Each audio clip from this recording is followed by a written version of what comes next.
Prepare to set fire to the index card of allowable opinion. Your daily dose of liberty education starts here. The Tom Woods Show. My new book, Diary of a Psychosis, is out. It's the most lively, devastating baseball bat to the throat takedown of what the public health establishment did in 2020 and beyond that you can imagine. It's my first book in 9 years, and you're going to love it.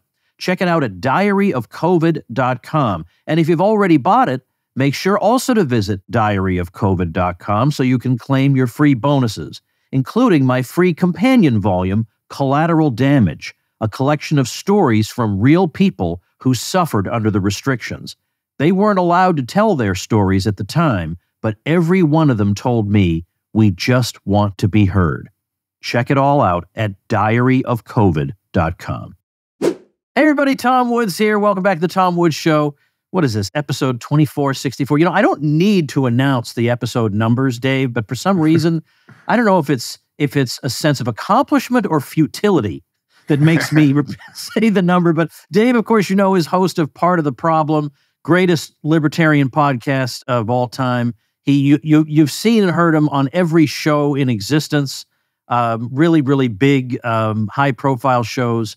You were recently on with Candace Owens, but obviously many times with Joe Rogan, and your stand-up comedy, you're doing more and more of that in-person stuff, more than when I first got to know you even. So everything seems to be coming up roses for old Dave Smith. Welcome back.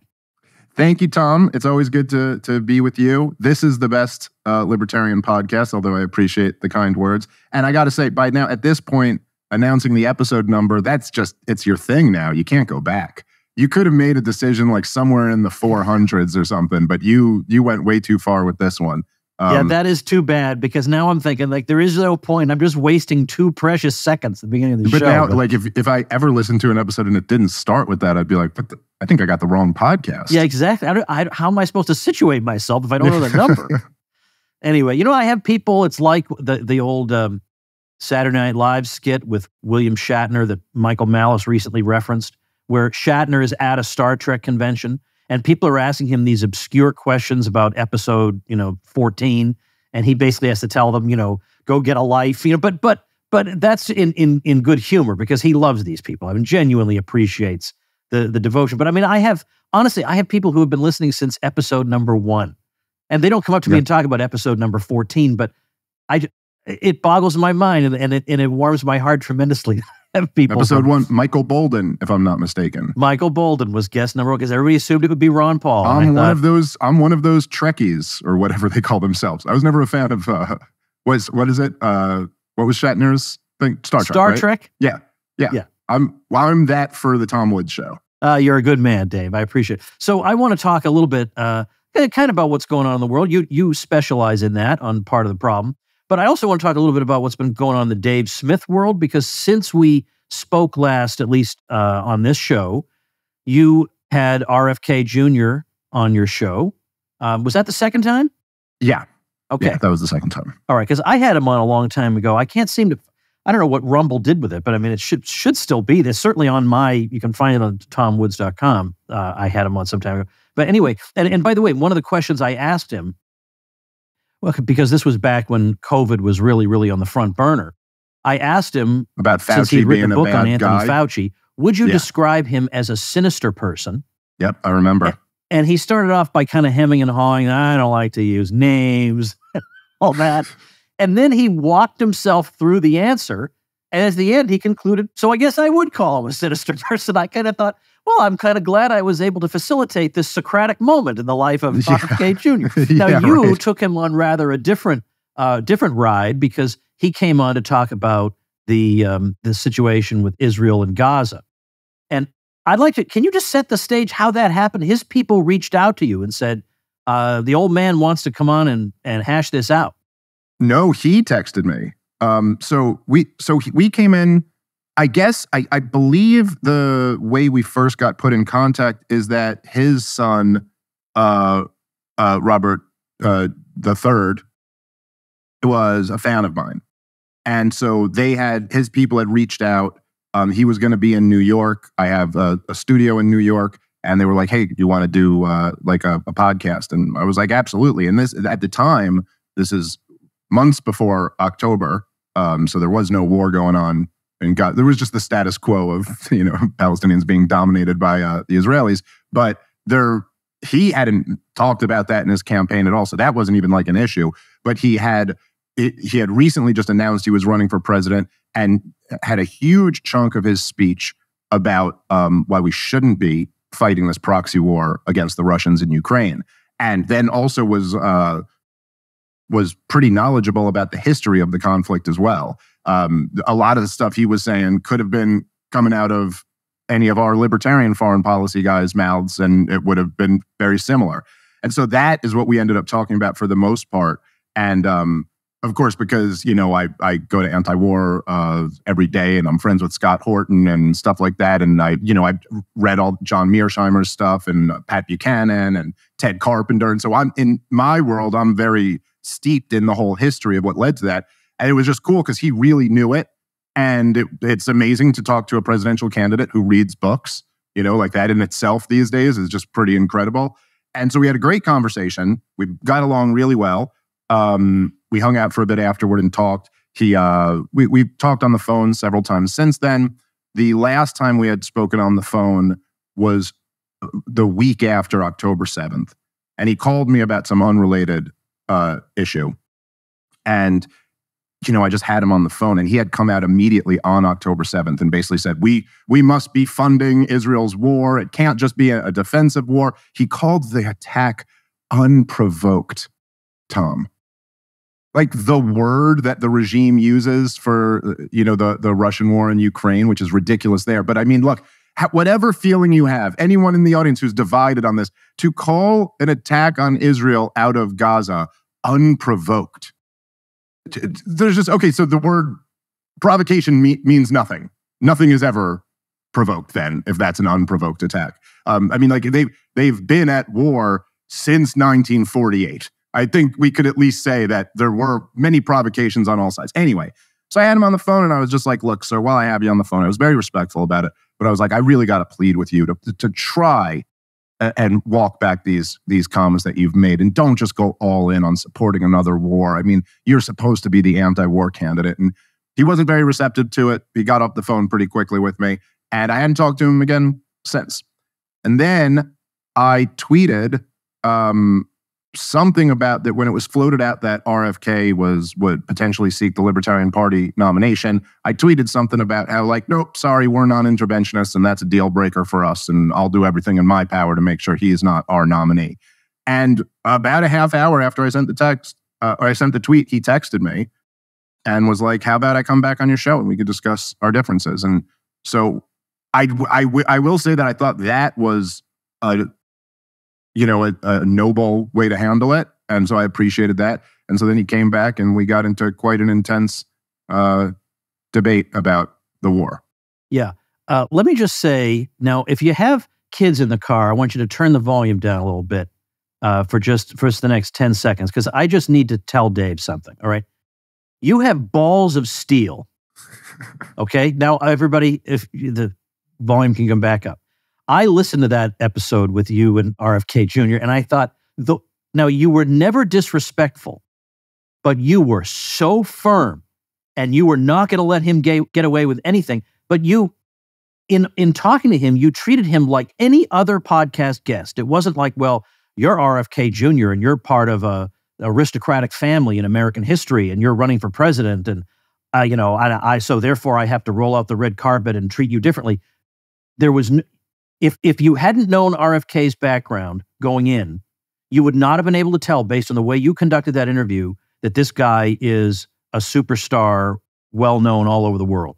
And there are very, very few among us who would have done that. And geez, did you do it. So I'm going to link to that. Not like you need more views, you jerk. I mean, I don't know how the YouTube algorithm automatically, like with a magnet, gets people. I don't know how that works. I obviously can't figure that part out. I'm very, very late to YouTube. So not like Dave Smith needs more views, but doggone it, he does need more views, because until we have a free world, Dave Smith needs more views. So I'll put in the description of this video, maybe YouTube will like that I'm linking to another YouTube video. Maybe that'll pacify them. I don't know, but I'll put it in the description of this video. You guys got to see this. You got to see this. So you were not tempted at any time to treat him with kid gloves at all? Like there was no temptation? No, I mean, well, we're not in that world, Tom, where I have any like, I don't revere you because you're in a political royal family or something like that. I'm not going to treat the guy like he's Ron Paul. Like, I don't know. It's like, you're not my hero. You know what I mean? And there are things I like about him, and he's been respectful and nice enough to me that I'm not going to be like a jerk to him. But I mean, what is it all for if we're gonna just collapse like that? Right. I mean, and look, I'm a true believer in this stuff, and I genuinely believe that the warfare state, particularly in the last 23 years, has like profoundly damaged this country. And I think that there are enormous risks to the United States of America by being involved in this war, and not just for, like, I do believe in this. It's the John Quincy Adams quote where he said, like, if we go around the world looking for monsters to destroy, we will become the dictatress of the world, but we will lose our own soul. Like, I really do believe there's this connection between fighting these mass murder campaigns and our own country's soul being destroyed. I mean, you look at, say, as I remember you famously pressing Pat Buchanan on, like, well, look, I mean, if you care about the American culture so much, look what happened when you fought this war in Vietnam. That's where the whole thing started falling apart. And I think there's a real connection between the last 20 plus years of wars and look where our culture is today. And so it's not just like it's bad for our soul. It's bad for the risk of terrorism here in this country, the risk of a wider war that will just bankrupt us further. And like, my kids are growing up in this country. And when you're promoting something that I think is going to make the country that my children have to grow up in like a substantially worse place, I don't know what kind of like father would I be if I didn't. I don't have control of anything, but I have control of what I say on my podcast. So like, no, if you're going to come in here and particularly when you're in a situation where you're kind of I know what's going on here. This is a game. This is a business. This is politics. He thinks I'm a very influential person in the Libertarian Party, and he thinks the Libertarian Party can save him a lot of money and get him ballot access and stuff like that. And so, no, I'm not just going to lay down for that. I mean, like, I'm here because Ron Paul was my hero. I thought the Giuliani moment was the greatest thing ever. So what am I going to, like, not stand up to someone who's promoting a war, especially when I just think on such flimsy ground? Well, what did you walk away with when you look back on that interview? Are there moments that are especially memorable? I mean, of course, there was one moment that Caitlyn Jstone picked out because of the long delay in his answer, because you'd asked him about Israeli influence in U.S. politics, and he had to really sit there. But was there any particular moment where you either thought, okay, I'll grant him that's a point I hadn't thought of before, or you thought, I can't believe he's debasing himself to the point of making this dumb argument? Yeah, well, I mean, he was, it was like a difficult situation logistically at parts of the episode, because it can sometimes be a challenging format to do like an interview debate, like without a moderator when somebody's incredibly long-winded. Because you kind of ask, you say something and then they talk for a long time, and then you're sitting there trying to like, okay, which one of these things am I going to pick apart? I thought he employed some tactics that were, like he would do this thing, if you go listen to it, where he'd talk forever and go on and on. I'd ask him about the conflict, and he'd start off with how his father was killed by a Palestinian, but here's the thing, I actually went and we told the parole board we think he should be let out because blah, blah, blah, and just like all these things. Then go over the history of the Israel-Palestine conflict, and then at the end of it go, but look, I don't want to debate the history of it. And I was like, well, hey, wait. Wait, no, I get to say something too now. So I had to be like, well, actually, we're going to talk about the history of it. And go. So there were just moments like that. I just... Look, the amount of pro-Israeli propaganda that he was giving to me, there was a lot of things that you were just like, look, I just don't see how any honest person who is informed on this subject would come to this conclusion that, saying things like, nobody does more to avoid civilian casualties than the IDF. And you're like, I mean, come on. Just come on. And then there's stuff about, oh, they have the knock bombs and stuff. Like, nobody does more. Let me just tell you, if I was in charge of the IDF tomorrow, I could do a much better job avoiding killing civilians. Hey, everybody, it's Old Woods here with a mini interview with our friend Jeff Deist, whose appearances on the Tom Woods Show you all love so much. And we're talking about monetary metals, where he works now, and you've heard me talk about this nonstop. So now it's going to be Jeff's turn to talk about it. Jeff, tell me about monetary metals. What is the value here? Well, Tom, remember back in the day when Ron Paul used to ask Ben Bernanke, then chairman of the Federal Reserve, what's gold? What's the purpose of gold? Is it money? Why does the Fed hold it? And of course, he waffled and said it's a historical relic and it's just a precious metal, but it's not. I mean, for more than 5,000 years, gold's been money. There's $13 trillion worth of it out there just sitting around in bank vaults. Why don't we generate some interest from that? Why don't we put it to work as money, as a capital asset? That's the idea behind monetary metals. So what does the person have to do to be part? Do you have to come in there owning your own gold? Do they sell you the gold? How does it work? Absolutely not. Whether you've got physical metals that you want to ship to us safely, or whether you want to simply send a bank wire or a check, we can convert your money into gold and get you started earning interest right away. All right, everybody, check it out. monetary-metals.com/woods. I have an account there. I know the people who work there. We all know Jeff Deist. So check it out for yourself. monetary-metals.com/woods. The main thing I would do is not even drop the bombs on them. Even a guy like Paul Gottfried, who's very right-wing, Yes. and Jewish, and basically pro-Israel, even he said to me the other day, at this point, the campaign in Gaza seems pretty much indiscriminate, which was just, he wasn't saying this with his blood boiling with moral outrage. He was saying it as a descriptive, as a description of what's going on. And I think at this point, it is kind of clear that must be what's going on. I think maybe, this whole question of whether the word genocide should be used has been fraught with controversy. And some of it is that if Israel really, really wanted to kill an awful lot of people, it could kill way, way, way more than the number it has so far. So some people say that the use of genocide as a term is therefore overwrought.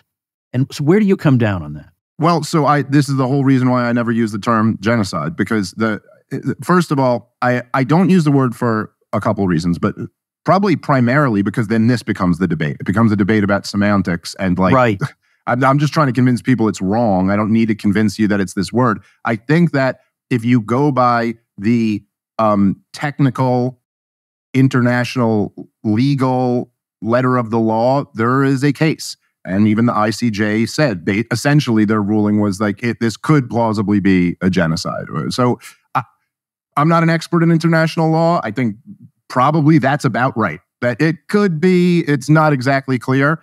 The issue is that that's not what anyone thinks of when they hear the word genocide. When people hear the word genocide, they're thinking of the Nazis or the Armenian genocide or something like that, some type of mass starvation campaign by Stalin or Mao or something. And this is different in nature than that. So I just don't like using the word, because then I think you bring an image to people's minds, which is not exactly what's happening there. And then you just get into the debate over whether it's genocide or not. But again, so if the debate is genocide, then I guess kind of people can use that argument that you just made, although I'm not so convinced that that's true. It's not like if Israel really did want to just kill the entire population of Gaza, is it so clear that they could do a better job at that? I don't know. It's not as if nuking them is really just an option when you're that small of a country and they're right next to you. And I don't know what more they could do that would possibly be tolerated by the international community than what they're doing right now. But I guess if you use the word genocide, then you could have that debate. But if I'm just trying to convince you it's wrong, then the fact that they haven't killed all of them, that doesn't mean anything. It's not like, if I ran into a room with a machine gun and mowed down 15 people, you couldn't be like, well, there are 100 people there and Dave was the only one with a gun. He could have killed a lot more people. So obviously it's not wrong what he did. So then that silliness kind of falls away. So I don't know. A lot of other people are calling it a genocide. I'm not saying they're wrong to do that. But from my perspective, it doesn't seem helpful. Oh, and the other thing to your earlier question, though, is that you were, Caitlyn Jstone and you, I do agree that was the moment. No problem. I have to pause for a second. My wife's in the door. Sorry, we have the garage door repair. Maybe I'll keep this in. Maybe I'll keep this part in. Well, that we have is the garage door repairman here. And so but I think I just disclosed to the whole world what our garage door entry code is. Yeah, maybe you want to take that out. Probably better. Maybe you want to take that out. I don't think anyone's going to come break into your garage, but I don't know. You got enough enemies. I don't know if you want to give them your garage code. Oh, you know what? No, what I think I'll do is I'll just have Chris just mute that part. Okay, probably fair easier enough. Because I'll never remember a new garage door code, Dave. Never. I'll be sitting there punching this one from this episode till I drop I can very much relate to that. But as you mentioned, I did think the moment of the episode was when I asked him just point blank, like, are you concerned with the level of influence that Israel has in our domestic politics? And there was just a very pregnant pause. And I think, and then finally he said, I don't know. And I think probably if I could do it again, I would have, in response to that, just said, yeah, but what about all the things you were just thinking of in that 7 seconds before you answered me? You know, like, wasn't that all just going through your head? Obviously. I mean, look, there are kind of questions like this where I think that basically the question is just like, hey, are you going to have an honest conversation with me here or not? Because no matter where you are, I don't, look, you could say, let's say you have the most like late Benny Morris interpretation of the history between the Israelis and the Palestinians kind of attitude, and not say like, Elon Pape or some of the historians who, refer to Israel as like a settler colonialism. Let's say you have that say, and let's say you think that Israel is justified in this war, whatever. But if I go, hey, does Israel have a lot of influence here in the United States of America? And you can't just go like, well, yes, there is this gigantic, powerful lobby that will ruin your political career if you come out and criticize Israel. And that there's this huge lobby that works for a foreign government. You have to at least admit that that's true. And if you can't admit that, then I just don't really think we're having an honest conversation about it. Yeah, right. Especially since this is the same person who would very readily say that Big Pharma has a lot of influence over a lot of things, including American politics. He'd have no hesitation at all. He wouldn't pause for 7 seconds and say, I don't know. And he said, I'm not a politician. I'm not a politician, so I don't know. It's like, so you've never heard of AIPAC? You're not familiar with it? You're not familiar with how every single presidential candidate has to go speak in front of this group that is lobbying on behalf of a foreign government? Yeah, there's something fishy about this because he obviously does know. Yeah. And I think we can probably make an educated guess as to why he doesn't want to comment on it. But what's interesting is that the Israel lobby, this is not something that you and I invented. Like these are people who openly boast about their influence. Yes. So don't insult them by saying they're not influential at all, because then you're not being nice to these particular people. Right. And of course, it's not boast just about how influential they are. Right. And it's not, we have Netanyahu on video, he doesn't know he's being recorded, bragging about how easily he can move America. It's ridiculous in his own words. And of course, it's not just AIPAC. There is the ADL, there's the Southern Poverty Law Center. There are all types of groups who make it their mission to ruin your life if you don't support this foreign government. And like, what is that? I mean, that would be outrageous enough if it was our own government. But it's not. It's a foreign government. I mean, this is and people have so been trained to, like, if you say what I just say, which is just objectively reasonable, to be like, oh, so does he like hate Jewish people or something like that?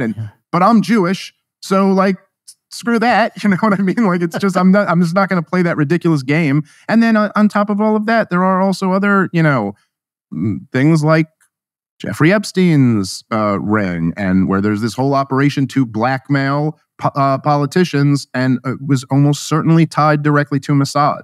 So, there's all this stuff. I'm not being some wild conspiracy theorist. I'm not jumping to some conclusion. I'm just asking a reasonable question and saying, hey, can't we look at all the things that we do know? And they all clearly point in one direction, which is that there's an enormous amount of influence by Israel over the domestic politics of the United States of America. And I'll just say finally on this, as John Mearsheimer points out, and again, this is not like a libertarian non-interventionist dove or anything like that. He's the dean of the realist school of foreign policy. It's not anti-war. He's just for assessing things correctly. But as he points out, and I don't know if this probably doesn't apply to Donald Trump, but certainly every other president in my lifetime from Jimmy Carter up to Donald Trump wanted a two-state solution. They all wanted a two-state solution. And they are the president, the commander-in-chief of the government who props up Israel. Is the only reason why Israel is able to not have a two-state solution is because of their American backing. And yet, even when all of our elected presidents want a two-state solution, none of them can get it done. None of them can do it because they actually don't have the power, because there are these other power sources that will prevent them from pressuring Israel into doing it. When the interview was over, now you don't have to share anything that you feel like isn't a matter of public record. And so if you think this question's out of bounds, you just tell me. But when it was over and you went off the air, was it cordial? Yeah, it was. We kind of ended the podcast on a cordial note, and then we didn't talk for long after it, but we just spoke for a few minutes. I thanked him for doing it. And yeah, it was cordial after that. There was no like animosity. But we have not, we haven't spoke since. I'm not deducing anything from that, but that's the truth. Yeah. Okay. There's so much else to say.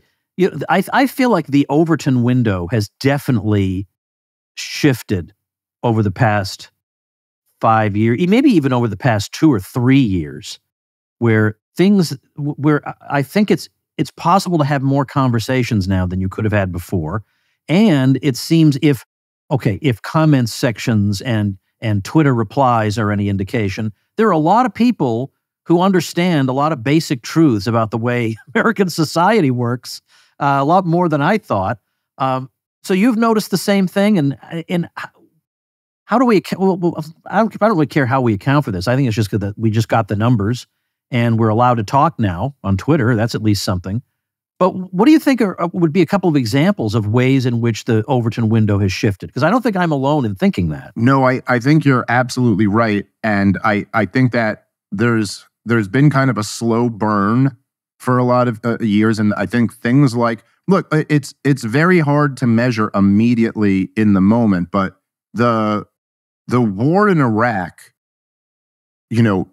blowing up the way it did and it becoming obvious that we were lied into this war. This is a major thing. I mean, this changed the landscape in American politics. And I think that the war in Afghanistan being such a disaster also had an effect. I think that obviously we had the biggest financial collapse in 100 years or whatever it was in 2008. This changed things a bunch. I think this really exposed how corrupt the system is. Any regular person can look at this and see like, wait, the banks and the government destroyed our economy and then they get bailed out. They keep their yachts and their jets and all of this stuff, but we got to pay for it. And this ultimately led to Donald Trump becoming president. Donald Trump's, the reaction that the establishment had to Donald Trump, they exposed themselves in a way to regular people that they never had before. Conservatives now recognize that the FBI and the CIA are corrupt organizations. That's so new. I mean, that's something you couldn't, when I first found you, Tom, and started reading your books, that would have been unfathomable to think that right-wing Americans would view these institutions that way. But look, I think the main one that will take another 20 years to really understand what its impact is this COVID stuff. I mean, this COVID stuff, it just woke so many people up to how it's all a house of lies. And I'm looking forward to interviewing you about your book this week. But I mean, it's like the whole thing. You just read through your book. And okay, yes, I'm not saying like every American understands it in the detail that you lay out, but almost all of them realize that like years of their life was robbed from them. And in many cases, so many aspects of their lives were totally ruined and all off lies, just lie after lie after lie. And it's just, I think that, look, like if you look at the numbers of, like I'm sure you see sometimes too, you'll still see the occasional person with a mask outside. And you're just kind of, and maybe there's like some crazy circumstance, but you're just kind of like, no, tell me you're not still doing this. Tell me you're not still living in this space in your head all these years later. And look at the numbers of people who are getting their boosters, their latest boosters. They're still recommending them. Who's getting these things at this point? Yeah. So it does kind of indicate that there's a huge percentage of the population that's like, oh no, we've woken up to all of this. Hey everybody, I have a simple and painless way to get you out from under the thumb of big tech. Federated Computer offers a full replacement for Google, Microsoft Office 365, Slack, Zoom, and more for people who care about privacy and prefer not to be treated like cattle. Everything is encrypted end-to-end, fully backed up daily, and we're talking about private email, file storage, team chat, WordPress hosting, CRM, help desk, email marketing tools, and more, all bundled into one easy, convenient monthly subscription. And you can add more users, unlimited users, without your price going up. You get great customer support, not from bots, but from actual human beings. These solutions are powered by open source software, so you can take your data wherever and whenever you like. Visit federated.computer/woods today for your free 30-day trial. So how about that? A company that thinks its job is to do services for you and not instead act like your mother. Take your first step towards digital freedom. Visit federated.computer/woods today for your free 30-day trial. And I have to say, I'm kind of surprised by that. I'm surprised, as I look back on it, at how many... Yes, okay, look, Republican governors were mostly bad. I grant you that. But I am surprised that there was at least a decent number of mainstream, let's say at least Republican commentators and a handful of elected officials who were willing to say something in opposition to the person that the regime has trotted out as the official expert. If this had been Mitt Romney's America, everybody, in that, all the way down to the local precinct captain, would all have said, well, we got to follow, you don't want to be a weirdo conspiracy theorist. You got to follow the expert we've been presented with.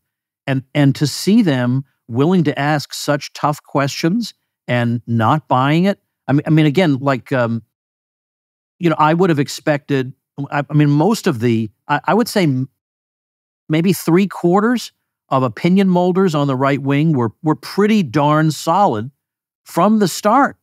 And I don't think that a dozen years earlier they would have had it in them. Yeah, no, I think that's right. And I think that a lot of that is due to the fact that we're in a different landscape with the internet. And so much, it's just not the same type of pressure. I mean, it's like when you have a giant corporation involved, you got men in suits telling you what they think is going to please advertisers and stuff. And so the success of people like Joe Rogan, and then when you have it immediately, because we're social creatures, and we're like pack species or whatever, that's as soon as you have the biggest guy in media who is totally against the whole thing, it just gives permission to a lot of other people to be like, oh, I can kind of be against this too. And I also think you're right about the contrast you lay between, say, like the Mitt Romney wing of what called themselves conservatives and then the people who were much better on this issue. But in our little libertarian world, also, there was just this drastic difference through COVID between the Cato types and, the people in that kind of beltway libertarian world. And then so many of the absolute best voices in the country were libertarians on this issue in like our camp of land. I consider you to be one of them. But of course, like, look, Thomas Massey and Rand Paul were just so heroic on the issue the whole time. And they come right out of the Ron Paul revolution. Yep, that's right.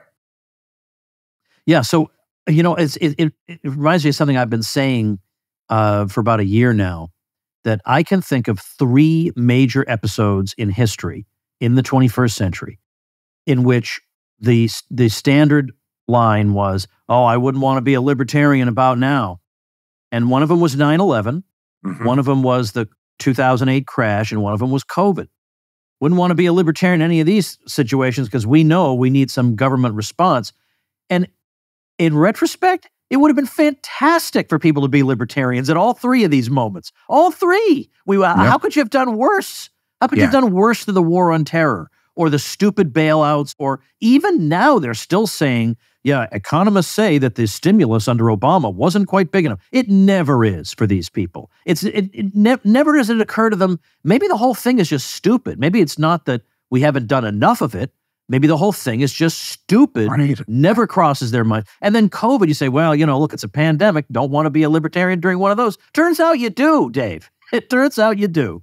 Yeah, that's right. And I mean, the funny one to me is that they will say, that economists say, the stimulus wasn't big enough. And they'll be very narrowly referring to like the $700 billion or whatever it was bill. And they'll go, well, if it hadn't been $900 billion, maybe we would have gotten some more juice out of it or something. But if you actually look out and you go, well, let's take all the stimulus, not just that one bill, but the record high government spending at the time under Obama, and then the quantitative easing. And we held interest rates at 0 for over a decade. It's the most stimulus that's ever been poured into any economy in the history of the world. So like what would have been enough? When does this thing get stimulating? And then, yeah, of course, like you're right. And we've got all the data now to prove it as you go through, as you've gone through many times. But look, all the places that didn't lock down and didn't do these things, they didn't in any demonstrable way suffer worse consequences because of the virus, and they just didn't destroy their economies. It's very clear. Yeah. Oh, yeah. And so I'm doing a Soho Forum debate on this. You've done a Soho Forum debate before. So I'm doing one April 23rd, so thesohoforum.org, on the subject of, because there is somebody who wants to debate, arguing that these were wise things to do. And I mean, I should be prepared for this, Dave. The trouble is, it's like when I debated Bob Murphy on the Contra Cruise about pacifism. I mean, literally, I'm using the word literally correctly. Literally 99% of the attendees agreed with me. So there was nowhere for me to go but down. Right. He has to convince one or two people, and he did convince more than that. I didn't win that debate, but that was more for fun. Yes. And I was just giving jabs to him the whole night. It was a lot of fun. But it does go to show the tricky part if you are arguing a position that in that audience is very popular, then it's hard to make gains. But I still, we'll see what kind of people show up for that event. So I am looking forward to doing it. The very next day, by the way, we're having one of my murder mystery dinner parties in New York City. This one is not only is it sold out, Dave, it's slightly oversold. So we'll see if everybody shows or whatever. But I'd be able to accommodate no matter what happens. But Dave will be joining us for one of these parties. And if you haven't been to one of my murder mystery parties, check out woodsmystery.com for the details on that. But the COVID thing, of course, made me crazy to the point where it was therapeutic for me that I had the daily email newsletter. Yeah. And I got a big boost in my audience size, not the podcast so much. These were people who found out about me because of my ebooks on COVID and stuff like that as it was happening. And they would opt in to get that. Then they'd be on my list, and I didn't even know there was a Tom Woods show. So the Tom Woods show numbers went up a little bit, but the newsletter subscriber numbers went up quite a bit. And I have to say, if it hadn't been for that, my poor family members would have been subjected to far more rants than anyone should have to endure. Well, I'll tell you, Tom, and I got this comment a lot about when me and Malice started doing regular podcasts together, because it was a time when everything was closed. It's like, I don't know. Malice was like, you want to do a podcast twice a week? And I was like, we could do it 17 times a week. I have nothing else to do here except do this. So yeah. But a lot of people said, I got the overwhelming, I know Michael did too, feedback that it was like, dude, these kept me sane during this time, because it was just kind of listening to friends hanging out and you know what I mean, cracking jokes and talking about what's going on during this craziest of moments. But your newsletter was so amazing through all of those years, because you're just you're living through a collective psychotic break, and if you're not crazy, it's so helpful to hear somebody else present in such a clear way that you're like, yes, okay, I'm not crazy. Thank you. Yes. It really is helpful. This will be maybe an interesting little blast from the past, but probably April of 2020. So this thing hadn't gone on that long.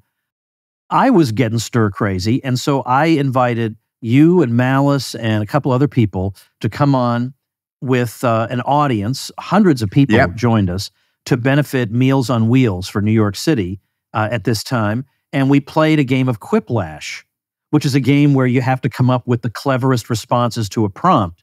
And two of the contestants are chosen by the system at random to go head-to-head on this particular prompt. And we did this just because people in the audience can also vote collectively. So whichever response the entire audience, a majority of them thinks is better, that counts as a vote in favor of that person. And we had a really, really great time. But I'll remember, and we raised thousands and thousands of dollars. It was a nice thing that we did.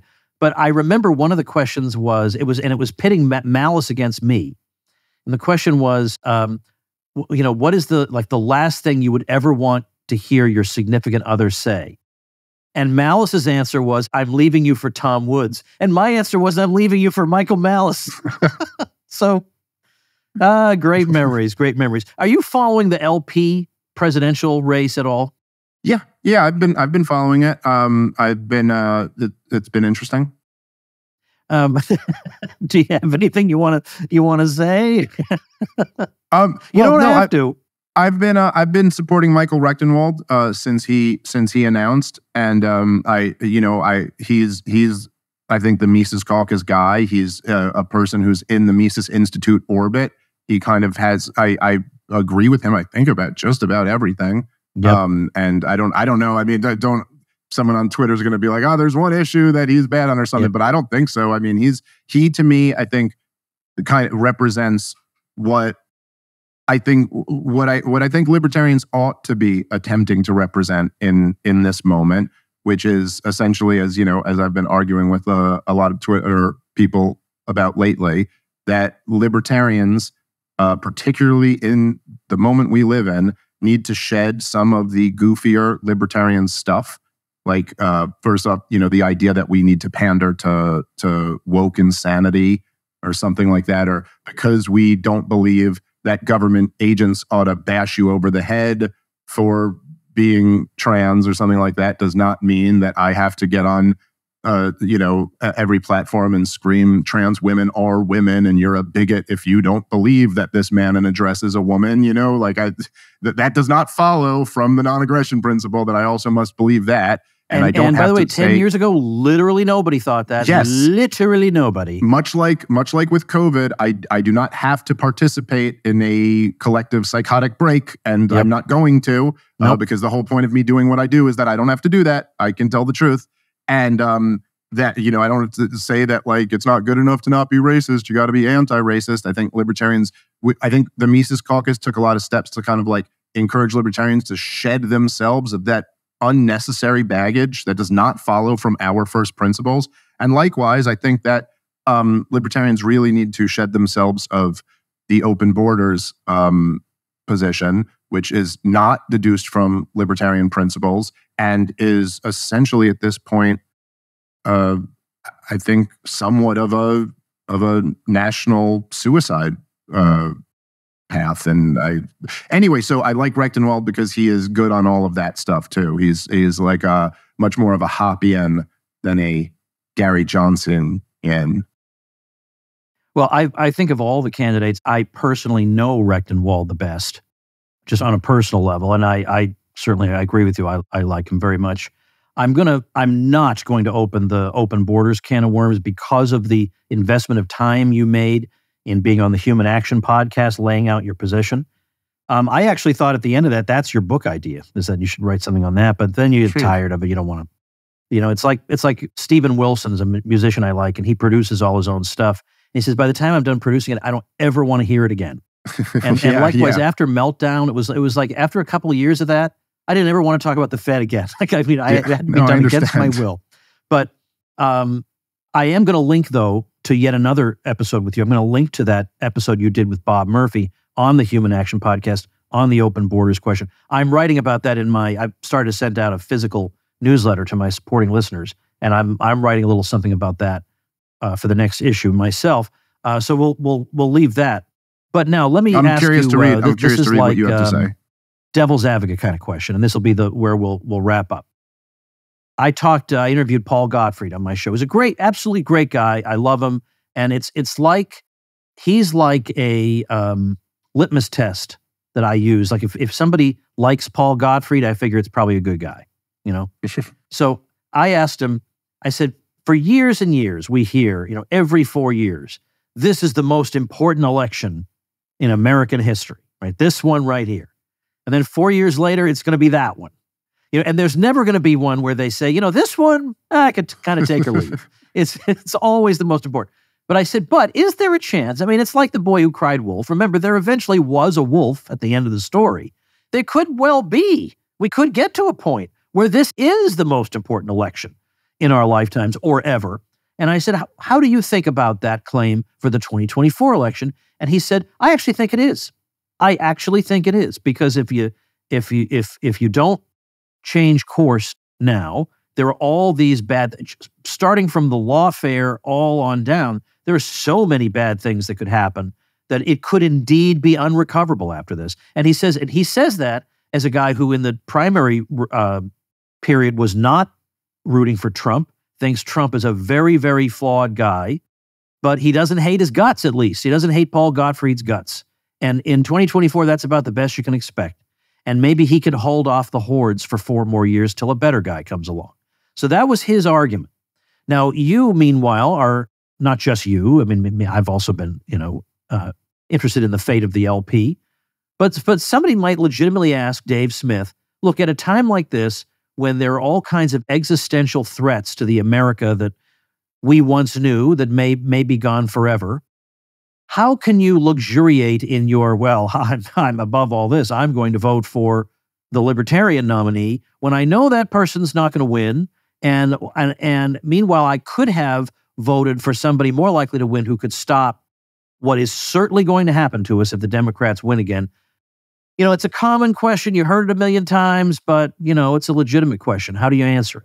Well, I mean, look, it's almost like, to me, when it's not, my position is not that, and I hate some of these slogans that people in the Libertarian Party make. It's not like, I won't vote for the lesser of two evils or something. I think that's stupid. Like, I definitely would vote for the lesser of two evils in many situations. Like, I would vote for a 10% income tax over a 90% income tax, and I think that's the lesser of two evils. But if there was a referendum on that, I'd certainly vote for the 10% tax.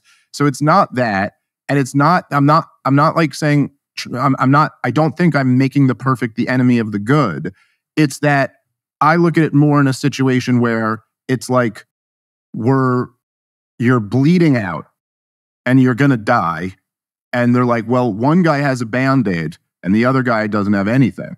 So wouldn't you at least vote for the one guy with the Band-Aid? And you're like, a Band-Aid is irrelevant at this point. This is not going to do anything. And Donald Trump, he's got 4 years on the record.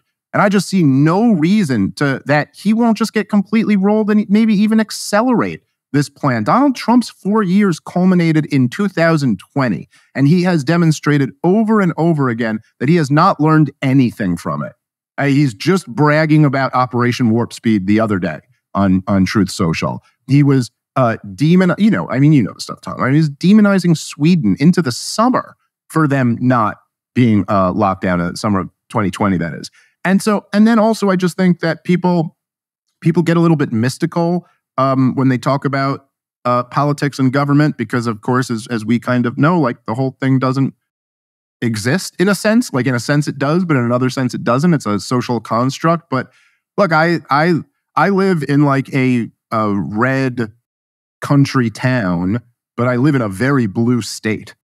My vote, whether I voted for Donald Trump or voted for Michael Rechtenwald or whoever, it's a protest vote either way. I know the way my state's going. I'm not, you know what I mean? So if I'm going to protest vote, let me protest vote with who I actually agree with. And, my concern with all of this stuff is like, as I said to Bob Murphy the other day, I'm a Ron Paulian. I believe in spreading ideas. I believe in spreading a message and speaking to the remnant. That's the business I'm in. And if somebody else has some plan where Donald Trump's going to get in there and actually efficiently wield power in order to like hold off this globalist agenda, It's like, all right, well, he certainly didn't seem too good at wielding power last time. I mean, the guy got framed for treason for 4 years, and not a single person who framed him got in trouble. One FBI agent, I think the guy who misled the FISA courts, got a conviction with no jail time, I believe, but that's it. And so, I don't know, I'm just not seeing it. But again, if you're telling me you want to support Donald Trump, okay, I understand the arguments for it. I understand the arguments for rejecting Joe Biden, that's for sure. Well, we're Big Tent here on the Tom Woods Show. We can all agree on that. So obviously, your next action item, apart from watching the 2 videos I've got in the description, because you just have to see Dave. This is really some of these go on your greatest hits collection someday when you release it. The greatest hits of Dave Smith.